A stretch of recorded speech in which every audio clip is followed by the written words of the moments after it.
Hey everyone, it's Casey here. Ever wondered what it's like to sleep in 10 different hostels in 10 nights? Well, I did it, so you don't have to. Buckle up for a wild ride.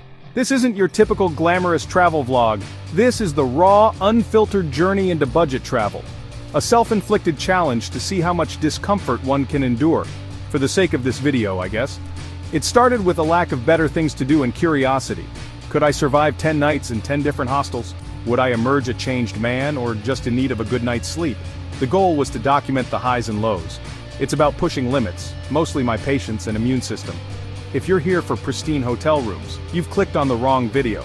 But if you're here for reality and sarcasm, you're in the right place. We're diving into shared dorms, questionable hygiene, and unique characters. Let's do this. Or watch me do this from your hopefully nicer home. Alright, night one. The adventure begins. Or, as it turned out, the nightmare begins. I rolled up to the Cozy Corner Hostel, which, let me tell you, was neither cozy nor on a corner that inspired any confidence. The online reviews mentioned character, which I've learned is travel blogger code for dilapidated and possibly haunted. But hey, I'm committed. I'm doing this for you, and for my own weird sense of accomplishment, I guess. The check-in process was an experience. The guy at the desk looked like he hadn't slept since the place opened, which, judging by the decor, was sometime in the early 70s. He handed me a key, or rather, a bent piece of metal that vaguely resembled a key, and pointed me towards a room that smelled faintly of despair and old socks. I walked in, and the first thing I noticed wasn't the charmingly mismatched furniture, or the single flickering light bulb. No, it was the art on the walls. Except it wasn't art. It was a collection of tiny dark spots. And then I saw one move. Oh yes, ladies and gentlemen, we hit the jackpot on night one bedbugs. Not just one or two, mind you. This was a thriving metropolis of tiny blood-sucking fiends. I considered leaving, any sane person would have. So after the bedbug escapade, you'd think things could only get better, right? Wrong. So very, very wrong. Welcome to night two, at the charmingly named Listen Inn. And boy did I listen, not by choice, mind you. The walls in this place were so thin, I'm pretty sure they were made of recycled Kleenex and wishful thinking. I could hear everything. And I mean, the guy in the room next to me, let's call him Loud Talker Larry, apparently had a very complicated relationship with someone named Brenda. I learned more about Larry and Brenda's on-again, off-again romance, his mother's disapproval, and Brenda's questionable taste in reality television than I ever cared to know. It was like being an unwilling audience member in a very poorly written soap opera. Night 3. And the universe, in its infinite wisdom and apparent desire to see me suffer, decided to throw a heat wave into the mix. My destination? The Sunbeam Hostel. A delightful name, you might think. Evokes images of warmth, light, perhaps a gentle breeze. What it actually delivered was the unadulterated, suffocating experience of being slowly cooked alive in a small, poorly ventilated room. Because you see, the Sunbeam Hostel had a very firm, very unapologetic no air conditioning policy. In the middle of summer, genius. I walked into my dorm room and it was like stepping into a sauna. A sauna filled with the lingering aroma of 8 other sweaty backpackers.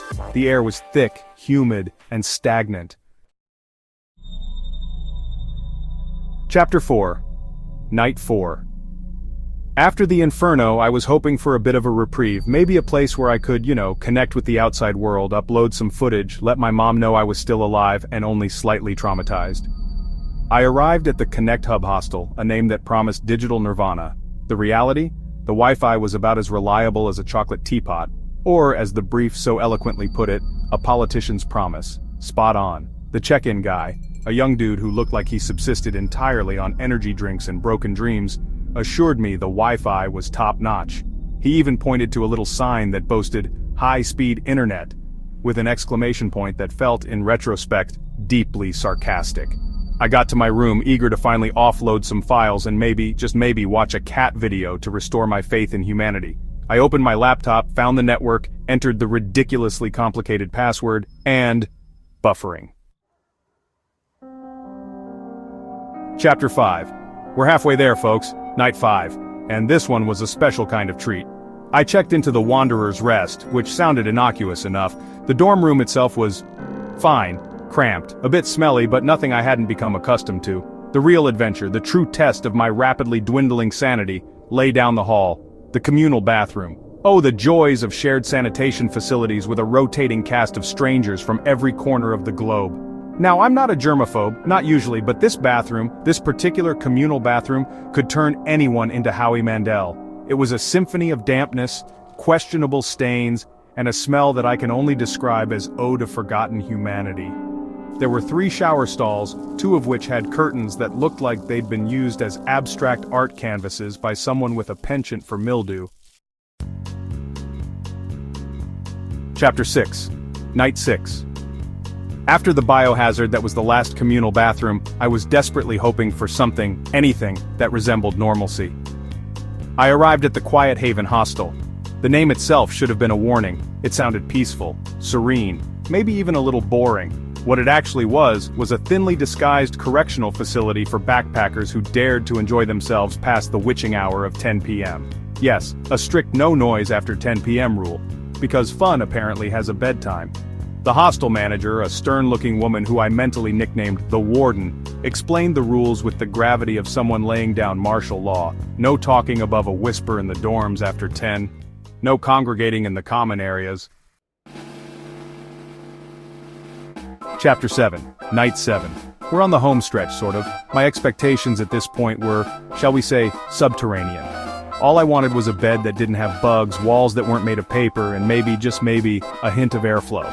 I arrived at the Morning Glory Hostel, a name that, in retrospect, was deeply ironic given the state of their breakfast. The hostel itself was unremarkable. Not terrible, not great, just aggressively mediocre. But it was the morning that brought the real disappointment. You see, the Morning Glory Hostel advertised a complimentary breakfast. Ah, those magic words. Free food. Chapter 8. Night 8. Just 2 more to go after this. I was starting to see a faint flickering light at the end of this very long, very uncomfortable tunnel. Or maybe that was just the flickering fluorescent light in the hallway of the Dreamweaver Hostel. Another ironically named establishment, as any dreams I might have had were brutally murdered by the soundtrack of the night, the squeaky bunk beds. Not just my bunk bed, all the bunk beds. I walked into the dorm room, and it looked standard enough. Rows of metal bunk beds, the kind that have seen countless travelers come and go. I claimed a top bunk, threw my bag down, and immediately, the symphony began. The slightest movement, the tiniest shift in weight, and the bed would erupt in a chorus of groans, creaks, and high-pitched squeals. Chapter 9, Night 9, the penultimate night. I was so close to the finish line I could almost taste it. And it tasted vaguely of floor dirt thanks to the Earthy Soul Hostel. This place had a very strict, very enforced no shoes inside policy. Now, I get it. In some cultures, it's a sign of respect. In some homes, it keeps the floors clean. But in a hostel, a place with a high turnover of strangers and questionable cleaning schedules, it's just a recipe for, well, for very dirty feet. From the moment I stepped over the threshold, my shoes were confiscated, or rather relegated to a communal shoe rack that smelled like a forgotten gym locker. I was then instructed to proceed barefoot, or in socks, throughout the entire establishment. This included the dorm rooms, the common areas, the kitchen, and yes, even the pathway to those delightful communal bathrooms we've all come to know and love. Chapter 10, Night 10, the final frontier. The last hurdle in this marathon of questionable sleeping arrangements. I dragged myself weary and battle-scarred to the Oasis Hostel. And folks, I don't know how to tell you this, but it was decent. Actually, legitimately decent. I know, I was as shocked as you are. After 9 nights of escalating absurdity and discomfort, this place was almost boringly normal. The anticlimax was palpable. The check-in was smooth. The staff were friendly, even smiled. The room was clean. So there you have it, folks. 10 nights, 10 hostels, and a whole lot of sarcasm. We've battled bed bugs, endured paper-thin walls, sweated through heat waves, fought with non-existent Wi-Fi, braved communal bathrooms, choked down stale bagels, and suffered squeaky beds. Only to end up in a decent place when I was too tired to appreciate it. What a ride. An utterly ridiculous, often uncomfortable, but hopefully somewhat entertaining ride. Maybe the lesson is to always read the reviews carefully, or just spring for a slightly more expensive hotel sometimes. Even in the worst situations, there's usually something to laugh about. If you're still watching, thank you. You're a trooper. Hit that like button, subscribe for more adventures, and let me know your crazy hostel experiences. Until next time, stay sarcastic. Peace out.